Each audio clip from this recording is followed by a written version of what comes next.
زمیں زماں ہی نہیں ساتوں آسماں مہکے، وہ لامکاں پہ گئے جب تو لامکاں مہکے، چمک رہا ہوں میں ماں کی دعاؤں کے صدقے، میری دعا ہے کہ جنت میں سب کی ماں مہکے۔ سبحان اللہ۔ بہت اچھی شاعری بھی سنی آپ نے اور بہت اچھا کلام اور بہت اچھی آواز بھی سنی آپ نے، لیکن ایک بات میرے ذہن میں گردش کر رہی ہے، نعرہ تکبیر، نعرہ رسالت، جشن سرکار غوث اعظم، جشن سرکار غوث اعظم، فیضان حضور غوث اعظم، اولاد حضور خواجہ کڑک شاہ عبدال، خلیفہ حضور شیخ الاسلام والمسلمین حضرت علامہ و مولانا سید محمد اظہر حسین اشرفی صاحب قبلہ، نعرہ تکبیر، نعرہ رسالت۔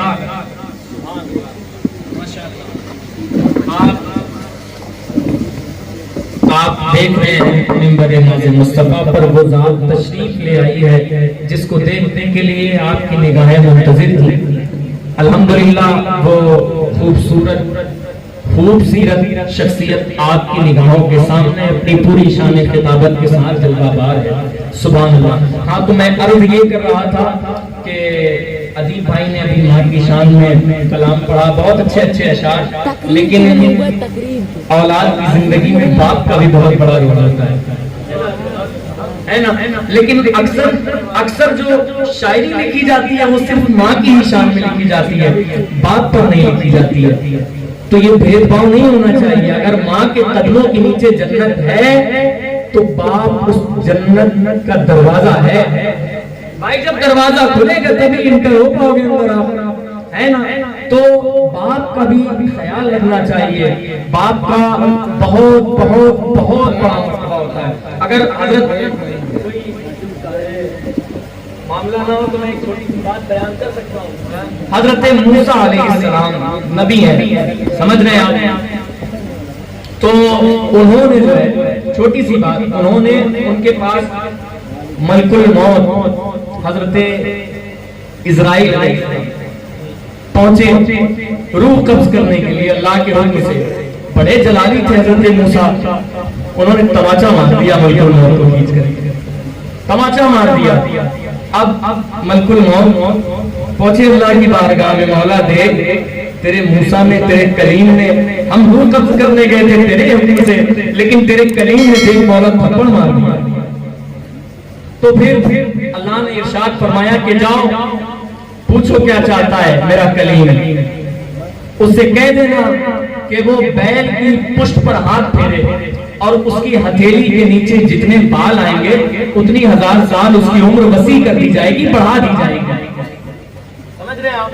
تو وہ پہنچے ان کے پاس، حضرت موسیٰ علیہ السلام کے پاس، ملک الموت۔ اب حضرت موسیٰ علیہ السلام سے انہوں نے یہ بات بتائی تو حضرت موسیٰ علیہ السلام نے کہا کہ تب میری عمر کتنی ہو جائے گی؟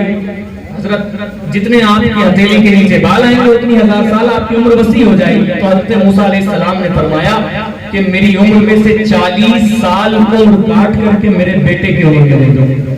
سبحان اللہ۔ یہ میں دلیل کے ساتھ، میں چاہتا تو یوں بھی کہہ سکتا تھا کہ حدیث شریف میں یہ حکم ہے کہ اگر باپ کا بس چلے تو وہ اپنی عمر کاٹ کر کے اپنی اولاد کے نام کر دے، میں یہ بھی کہہ سکتا تھا، لیکن بات جو ہونی چاہیے وہ مستند ہونی چاہیے، دلیل کے ساتھ ہونی چاہیے۔ اگر کوئی آپ سے پوچھ لے بھیا کہاں سن کے آ گئے ہو تو کم سے کم بتا تو بھائیو، ذرا کہہ دیجئے سبحان اللہ۔